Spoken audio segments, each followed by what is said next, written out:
Aniq bilaman, shu vaqtgacha bunaqa tez ta'sir qiladigan kollagen iste'mol qilib ko'rmagansiz. Bu yerda o'tiflarini ko'rishingiz mumkin. Kollagen ayniqsa ayollar uchun eng kerakli iste'mol qilish shart bo'lgan mahsulotlardan bittasi. Bu kollagenimizning ichida 3 xil meva ko'rinishiga ega bo'lgan kollagenlarimiz chiqadi. Ta'mlari bir-biridan ajoyib.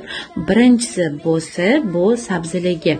Antioksidant, vitaminlarga boy, terini immunitetini oshirib beradi. Ayollar salomatligi uchun juda ham kerakli. Ikkinchisi bu anorligi, terini elastikligini oshirib beradi va terini yoshartiradi. Gilosligi esa uyquni yaxshilaydi, ovqat hazm qilishni rag'batlantirib beradi. Kollagenlarimiz ichish uchun juda ham qulay, ta'mi ham juda ham ajoyib. Soch va tirnoqlar sinishiga juda ham yaxshi yordam beradi. Bo'g'imlar salomatligiga ham kollagenimiz 1600 dozada albatta iste'mol qilib ko'rishingizni tavsiya qilamiz.